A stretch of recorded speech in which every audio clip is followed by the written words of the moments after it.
Welcome to day number 11. Today we're going to talk about healthy versus unhealthy foods and how to shop better at the food store. Alright, so healthy foods have three main things in common. First, they're not processed. That means that there's not a lot of steps between where they were cultivated from or grown and then where they got to you. That means that they're going to expire. They're not going to last on the shelf forever, and they're generally going to have less, if any, ingredients in them. Next, they're going to have a higher nutrient density. So the vitamins and minerals you need to survive, they're going to be in higher quantities in these healthier foods. And then third, they're going to fill a need for your body. And to put this in context, if you're starving and you haven't eaten in 15 days and you're coming out of a desert, and someone gives you a Snickers and a Mountain Dew, is that healthy? Yes, because you need the calories, all right? Do you understand the context there of it fills a need for your body? If you need a vitamin or if you need nutrients, that's going to be healthy because it will fill that need. That's compared to unhealthy foods, which are generally going to be higher in calories but low in nutrients. We call those empty calories. If they're not providing a benefit for your body, but they are giving you calories, there's an uneven trade-off there that's not going to be healthy for you. Unhealthy foods tend to also be more processed. They're going to be more shelf-stable, so they'll last forever in the food store. They're going to be packaged, and they're going to be something that will generally taste good. It'll be scientifically modified so that they're going to be designed to make you really want them. The whole Doritos, you can't have one. Maybe that's Lay's. The whole Lay's thing, you can't have one.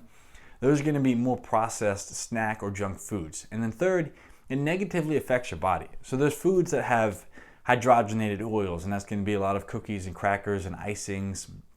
Those foods actually have a higher incidence of leading to colon cancer and problems with your body. So if a food is actively harming you or causing a negative effect in your body, that is always going to be an unhealthy food. That doesn't necessarily mean it's not healthy in other contexts. So for example, take water. Water is healthy, but you can drink too much. And if you're drinking a ton, you're diluting your body and it can be a problem. People get sick and die from drinking too much water.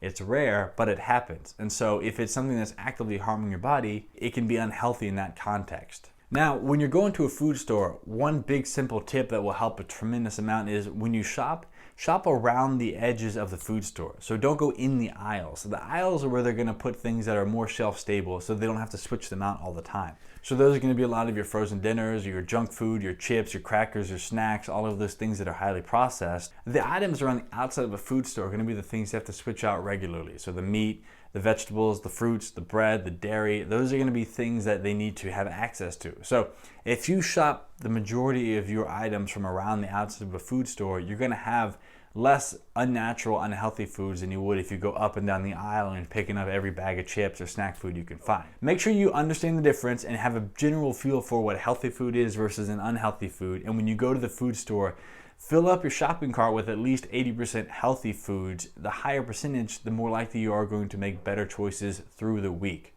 All right, thanks for listening. We will talk on the next lesson. Stay on top of this. You're doing great. Stay consistent with the changes you need, and you will see the success you want.